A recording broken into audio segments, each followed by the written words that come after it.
Hey everyone! Old School Pokemon here, back again with my usual co-host, Catch 'em All Collectibles, Dan, on the Pokeflips podcast.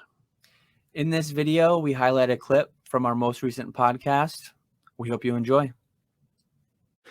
Jamie Chris asked, do you guys have inventory that's been sitting for a long time, a year or longer, and what do you do with it?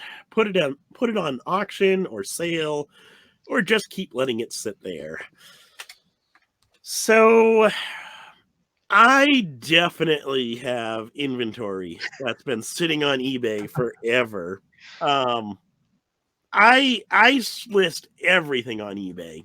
So like any like common, uncommon single cards, I just expect to have listed on eBay forever because the demand for those cards, you're not going to be selling those cards every day, every week, whatever. You're just waiting for that one person to come along and buy that card. But on like higher end stuff, when stuff starts to sit on eBay for a while, I will start becoming like a little bit more lenient on offers that I accept that people send in. So people send an offer, I might accept it. I might counter offer a lower price than I was counter offering originally, or I might start sending offers out to people on those items that have been sitting for a while.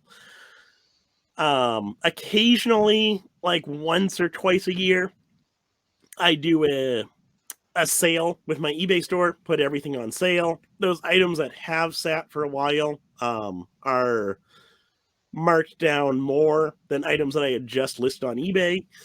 But outside of that, I don't do auctions for my own stuff. I'm not a big fan of auctions just because you have no control over what your item's going to sell for. So for my own stuff, I just let it sit there until it sells. I do try those few sales tactics to get the item to sell, but if it doesn't, it'll just sit there until someone buys it. I wanted to go on and see how many of a certain item I had. I have 351 Battle Styles Elite Trainer boxes Nice. that I've Man, been sitting on for. it's a hot product right there. We're coming up on a year on that stuff, and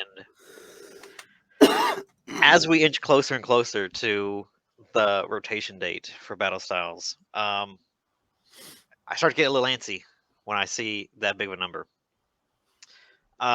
So we got to do something. We got to get it. Normally, if something sits, even like on eBay, we don't sell tons and tons on eBay, but when we do like one 30-day cycle of it, and then we start either lowering the price or we'll send it to auction or whatever, just to kind of get rid of it. And we try to rotate inventory that way too. Normally, we keep something for 90 days, and if it doesn't move in 90 days, we got to figure something out.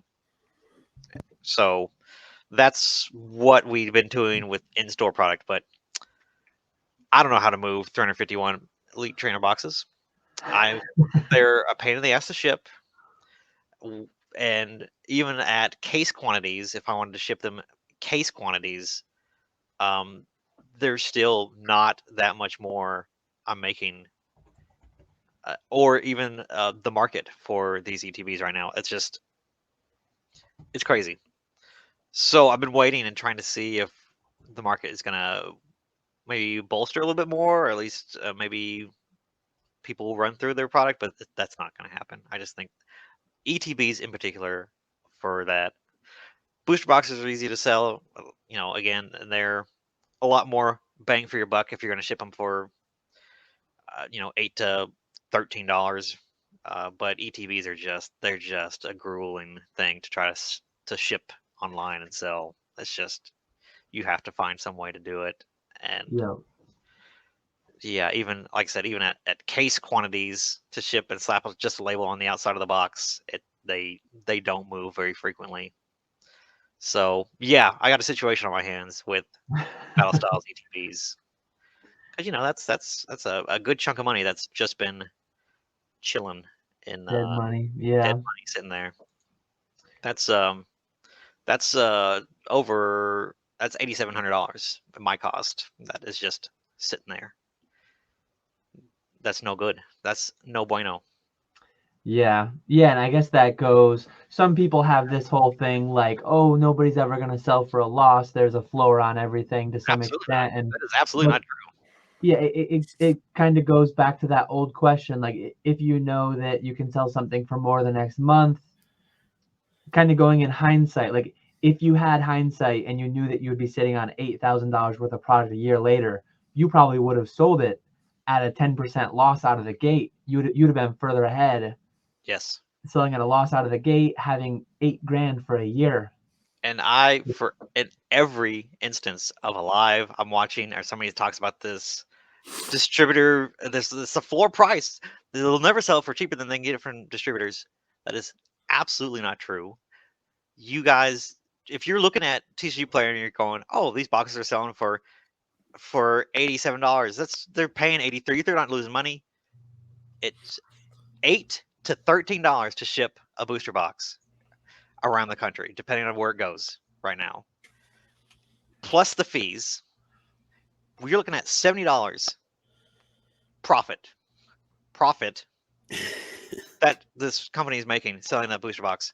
I should know because I've been doing that with battle style booster boxes just to get rid of them, just to free up the capital because I got to get out of them. It's not getting any better. The market's not going to get any better for those. We got to get that money back out of them.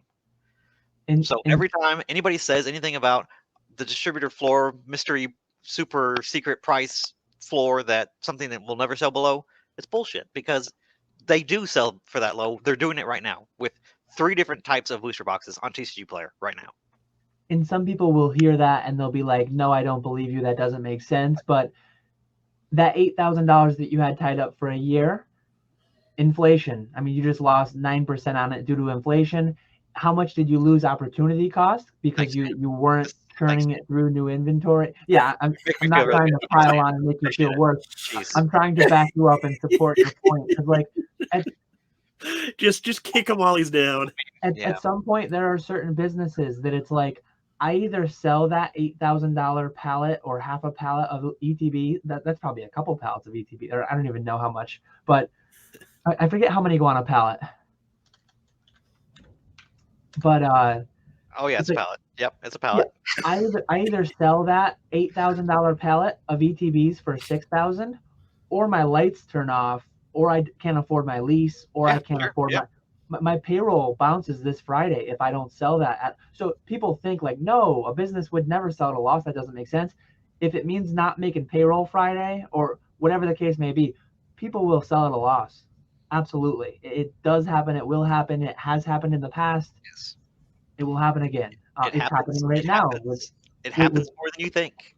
Yeah. So yeah, the whole floor thing, there's definitely more downside risk on certain things, even in this environment of today. You've got Evolving Skies booster boxes at 180, Brilliant Stars at 130, 140, and you've got Battle Styles ETBs taking up space and tying up capital. It's a reality, and I just wanted to back you up. I didn't mean to pile on and make you feel worse about them. I have 60 myself. I just looked at my inventory too. Yeah, that is not the situation you want to be in. And like I said, Pokemon keeps going. I got to buy Astro Radiance here in a couple weeks, and I'm sitting on Battle Styles ETBs. A significant chunk of them sitting in my floor of my warehouse right now. That's not a good situation to be in because nothing is going to come back around that fast to where that bolsters back up to where it makes sense. And that's a good point to bring up too. I mean, some people run into, you've got a massive store. It sounds like 7,000 square feet. I think you had said. Some people, it becomes a consideration of literal, I don't have a place to put some of this stuff. I need to move it out to move the new stuff in. Sometimes it's not as dramatic of missing payroll or missing your lease, but sometimes it's like, I've got enough money to pay all my bills, but I'm getting allocated X amount of Astral Radiance and I don't have the capital to like cover all that comfortably. So you don't want to turn down the hot new set. You'd rather sell at a 20% loss, the old stuff, get it out of there, and then get the full allocation of the new stuff that hopefully isn't another 20% loss a year later, but might be more of a Brilliant Stars, Evolving Skies, something like that.